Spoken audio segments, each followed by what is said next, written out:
ನಮಸ್ಕಾರ ಈ ದಿನ.comಗೆ ಸ್ವಾಗತ. ನಾನು ಶ್ರೀಯಂ ಪವಿತ್ರ. ಹೊಸ ಬಗೆಯ ತಂತ್ರಜ್ಞಾನ ಆಧುನಿಕ ಸಂಶೋಧನೆಗಳು ಹೆಚ್ಚಿದಂತೆಲ್ಲ ವಿಶ್ವವು ದಿನದಿಂದ ದಿನಕ್ಕೆ ಚಿಕ್ಕದಾಗ್ತಾ ಇದೆ.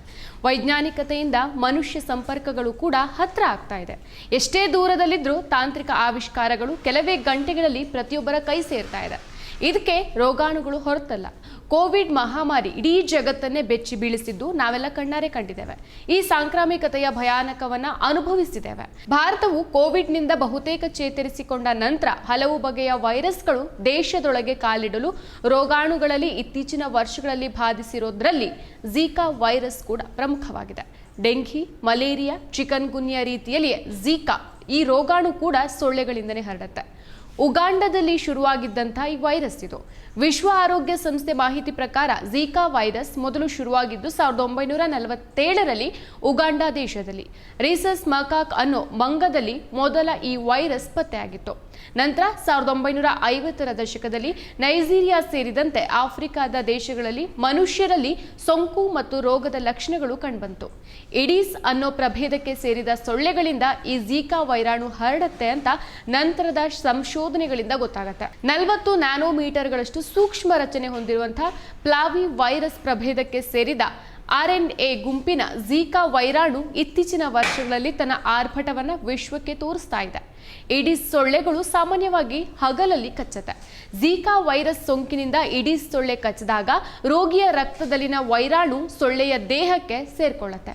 ಈ ಸೊಳ್ಳೆ ಇನ್ನೊಬ್ಬ ಆರೋಗ್ಯವಂತ ವ್ಯಕ್ತಿಯನ್ನ ಕಚ್ಚಿದಾಗ ವೈರಾಣು ಮತ್ತೊಬ್ಬ ಆರೋಗ್ಯವಂತ ವ್ಯಕ್ತಿಗೆ ಹರಡುತ್ತೆ. ರಕ್ತಪೂರ್ಣ ಮತ್ತು ಲೈಂಗಿಕತೆಯಿಂದಲೂ ರೋಗ ಹರಡುತ್ತೆ ಅಂತ ತಿಳಿಸಲಾಗಿದೆ. 2015ರಲ್ಲಿ ಝೀಕಾ ವೈರಸ್ ಭ್ರೂಣದ ಸುತ್ತಲಿರುವ ಅಮ್ನಿಯೋಟಿಕ್ ದ್ರವದಲ್ಲಿ ಕಂಡು ಬಂದಿದ್ದು ಪ್ಲಾಸೆಂಟಾ ಅಂದ್ರೆ ಹೊಕ್ಕಳ ಬಳ್ಳಿ ಮೂಲಕವೂ ತಾಯಿಯಿಂದ ಮಗುವಿಗೆ ಸೇರುವ ಸಾಧ್ಯತೆ ಇರುತ್ತೆ. ಆದರೆ ಎದೆಹಾಲಿನ ಮುಖಾಂತರ ವೈರಾಣು ಹರಡೋದು ಇನ್ನೂ ಕೂಡ ದೃಢಪಟ್ಟಿಲ್ಲ. ಸೊಳ್ಳೆಗಳ ಕಡಿತದಿಂದ ಮನುಷ್ಯ ಅಥವಾ ಮಂಗಗಳ ದೇಹ ಸೇರಿದ ಬಳಿಕ ದೇಹದ ದುಗ್ಧ ಗ್ರಂಥಿಗಳು ಅಥವಾ ರಕ್ತ ಸಂಚಾರದ ನಾಳಗಳಿಗೆ ಈ ವೈರಾಣುಗಳು ಸೇರ್ಕೊಂಡು ದೇಹದ ಶಕ್ತಿಯನ್ನ ಕುಂದಿಸೋಕೆ ಶುರು ಮಾಡುತ್ತೆ. 4 ಲಕ್ಷಕ್ಕೂ ಹೆಚ್ಚು ಮಂದಿಗೆ ಸೋಂಕು ಉಂಟಾಗಿದೆ. 2015ರ ನಂತರ ಹೆಚ್ಚು ಪಸರಿಸುತ್ತಿರುವ ಈ ರೋಗಾಣುವಿನಿಂದ ವಿಶ್ವದಾದ್ಯಂತ ವಿವಿಧ ರಾಷ್ಟ್ರಗಳಲ್ಲಿ 150ಕ್ಕೂ ಹೆಚ್ಚು ಮಂದಿ ಮೃತಪಟ್ಟಿದ್ದಾರೆ. 4.5 ಲಕ್ಷಕ್ಕೂ ಹೆಚ್ಚು ಮಂದಿ ಸೋಂಕಿಗೆ ತುತ್ತಾಗಿದ್ದಾರೆ. ಬ್ರೆಜಿಲ್ನಲ್ಲಿ 4,000ಕ್ಕೂ ಹೆಚ್ಚು ಮಕ್ಕಳು ಝೀಕಾ ವೈರಾಣು ಸೋಂಕಿನಿಂದಾಗಿ ಚಿಕ್ಕ ತಲೆ ಹೊಂದಿದ್ದು ಅವರ ಮೆದುಳಿನ ಬೆಳವಣಿಗೆ ಕುಂಠಿತವಾಗಿದೆ ಅಂತ ಅಲ್ಲಿನ ದೇಶದ ಆರೋಗ್ಯ ವರದಿಯಲ್ಲಿ ಉಲ್ಲೇಖಿಸಲಾಗಿದೆ. ವಿಶ್ವದ ಯಾವುದೋ ದೇಶದ ಯಾವುದೋ ಮೂಲೆಯಲ್ಲಿ ಬಂದ ರೋಗಾಣು ಭಾರತಕ್ಕೂ ಪೆಟ್ಟು ನೀಡೋಕೆ ಶುರು ಮಾಡಿದೆ. ಈ ನಿಟ್ಟಿನಲ್ಲಿ ಸೂಕ್ತ ನಿಗಾ ವಹಿಸಿ ಮುಂಜಾಗರೂಕ ಕ್ರಮಗಳನ್ನು ತಕ್ಷಣವೇ ಕೈಗೊಂಡಲ್ಲಿ ಮಾತ್ರ ರೋಗವನ್ನ ನಮ್ಮ ಹತ್ತಿರಕ್ಕೆ ಸುಳಿಯದಂತೆ ತಡೆಯೋಕೆ ಸಾಧ್ಯ. ಭಾರತದಲ್ಲಿ ಮೊದಲ ಝೀಕಾ ವೈರಸ್ ಪತ್ತೆಯಾಗಿದ್ದು 2016 ಗುಜರಾತ್ನಲ್ಲಿ. ನಂತರದ ವರ್ಷಗಳಲ್ಲಿ ಹಲವರಲ್ಲಿ ರೋಗಾಣು ಹರಡ್ತಾ ಇದ್ರೂ ಕೂಡ ಸೂಕ್ತ ಸಮಯಕ್ಕೆ ಚಿಕಿತ್ಸೆ ಪಡೆದುಕೊಳ್ತಾ ಇರೋದ್ರಿಂದ ಪ್ರಾಣಹಾನಿ ಉಂಟಾಗ್ತಾ ಇರಲಿಲ್ಲ. ಆದ್ರೆ ಈ ವರ್ಷ ಮಹಾರಾಷ್ಟ್ರದ ಪುಣೆ ಹಾಗೂ ಕರ್ನಾಟಕದಲ್ಲಿ 15ಕ್ಕೂ ಹೆಚ್ಚು ಪ್ರಕರಣಗಳು ಪತ್ತೆಯಾಗಿದೆ. ಶಿವಮೊಗ್ಗದ 74 ವರ್ಷದ ವೃದ್ಧರೊಬ್ಬರು ಝೀಕಾ ಸೋಂಕಿನಿಂದ ಮೃತಪಟ್ಟಿರೋದು ದೃಢ ಆಗಿದೆ. ತೀವ್ರ ಜ್ವರದಿಂದ ಬಳಲುತ್ತಿದ್ದ ಇವರು ಕಳೆದ ಜೂನ್ ತಿಂಗಳಲ್ಲಿ ಶಿವಮೊಗ್ಗದ ಖಾಸಗಿ ಆಸ್ಪತ್ರೆಯಲ್ಲಿ ಚಿಕಿತ್ಸೆ ಪಡೆದು ಗುಣಮುಖರಾಗಿದ್ರು. ಕೆಲ ದಿನಗಳ ಬಳಿಕ ಅವರಿಗೆ ಝೀಕಾ ವೈರಾಣು ಬಾಧಿಸಿದ್ದು ಜುಲೈ ತಿಂಗಳಲ್ಲಿ ಮೃತಪಟ್ಟಿದ್ರು. ಗಂಭೀರ ಸ್ವರೂಪದ ಈ ಕಾಯಿಲೆಯಿಂದ ಬಳಲುತ್ತಿದ್ದ ಈ ವೃದ್ಧರಿಗೆ ಝೀಕಾ ವೈರಾಣು ಕೂಡ ತಗುಲಿತ್ತು. ಇನ್ನು ರೋಗದ ಪತ್ತೆ, ಲಕ್ಷಣಗಳು, ಚಿಕಿತ್ಸೆ ಹೇಗೆ? ಜ್ವರ, ಕೆಂಪಾದ ಕಣ್ಣುಗಳು, ತಲೆನೋವು, ಗಂಧೆಗಳು, ಸ್ನಾಯು ಮತ್ತು ಕೀಲುಗಳಲ್ಲಿ ನೋವು ಇವು 2 ರಿಂದ 7 ದಿನಗಳ ಅವಧಿಗೆ ಕಾಣಿಸಿಕೊಳ್ಳುತ್ತೆ. ರೋಗ ಪತ್ತೆಯನ್ನು ರೋಗಿಯ ರಕ್ತದ ಮಾದರಿ, ಎಂಜಲು, ಮೂತ್ರದ ಪರೀಕ್ಷೆಯಿಂದ ಪತ್ತೆ ಮಾಡಬಹುದು. ಅದೇ ರೀತಿ PCR ಪರೀಕ್ಷೆ ಮುಖಾಂತರವು ರೋಗಾಣು ಸೋಂಕಿನ ಲಕ್ಷಣ ಕಾಣಿಸಿದ 3 ರಿಂದ 5 ದಿನಗಳ ನಂತರ ರೋಗವನ್ನು ಝೀಕಾ ವೈರಸ್ ಅಥವಾ ವೈರಸ್ನ ಆಂಟಿಜೆನ್ ಪತ್ತೆ ಹಚ್ಚಿ ಗುರುತಿಸಬಹುದು. ಝೀಕಾ ವೈರಸ್ ಸೋಂಕು ಅಥವಾ ರೋಗಕ್ಕೆ ಯಾವುದೇ ನಿರ್ದಿಷ್ಟ ಚಿಕಿತ್ಸೆ ಲಭ್ಯವಿಲ್ಲ. ಆದ ಕಾರಣ ರೋಗವನ್ನು ತಡೆಗಟ್ಟುವ ಪ್ರಕ್ರಿಯೆಗೆ ಹೆಚ್ಚಿನ ಪ್ರಾಮುಖ್ಯತೆಯನ್ನು ನೀಡಲಾಗುತ್ತೆ. ಸಾಮಾನ್ಯ ಜ್ವರವನ್ನ ಚಿಕಿತ್ಸೆ ಮಾಡಿದ ರೀತಿಯಲ್ಲೇ ಝೀಕಾ ರೋಗಾಣುವನ್ನ ಉಪಶಮನಗೊಳಿಸಲಾಗುತ್ತೆ. ದದ್ದು, ಜ್ವರ ಅಥವಾ ಕೀಲು ನೋವಿನಂತಹ ರೋಗ ಲಕ್ಷಣಗಳನ್ನು ಹೊಂದಿರುವ ಜನರು ಸಾಕಷ್ಟು ವಿಶ್ರಾಂತಿ ಪಡಿಬೇಕಾಗತ್ತೆ, ದ್ರವಾಹಾರ ಸೇವಿಸಬೇಕಾಗತ್ತೆ. ರೋಗ ಲಕ್ಷಣಗಳು ಉಲ್ಬಣಗೊಂಡ್ರೆ ರೋಗಿಗಳು ವೈದ್ಯಕೀಯ ಆರೈಕೆ ಮತ್ತು ಸಲಹೆಯನ್ನ ಪಡಿಬೇಕಾಗತ್ತೆ.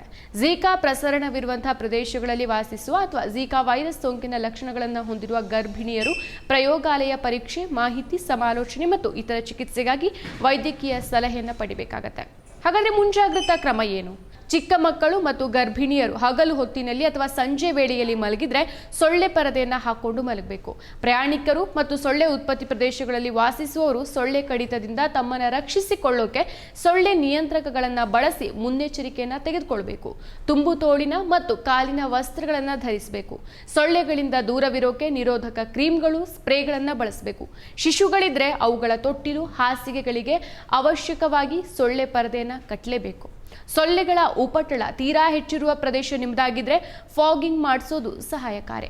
2 ತಿಂಗಳಿಗಿಂತ ಕಡಿಮೆ ವಯಸ್ಸಿನ ನವಜಾತ ಶಿಶುಗಳಿಗೆ ಸೊಳ್ಳೆ ನಿವಾರಕಗಳನ್ನು ಬಳಸಬೇಡಿ. ಸಣ್ಣ ಮಕ್ಕಳಿಗೆ ಸೊಳ್ಳೆ ಪರದೆಗಳನ್ನು ಬಳಸಿ. ಗರ್ಭಿಣಿಯರಿಗೆ ಈ ಝಿಕಾ ವೈರಸ್ ಅಪಾಯಕಾರಿಯಾಗಿದೆ. ಮಹಿಳೆಯರಿಂದ ಮಗುವಿಗೂ ಈ ಸೋಂಕು ಹರಡುತ್ತೆ. ವೈರಸ್ ಜನಿಸುವ ಮಗುವಿನಲ್ಲಿ ಆರೋಗ್ಯ ತೊಂದರೆಗಳನ್ನು ತರುತ್ತೆ.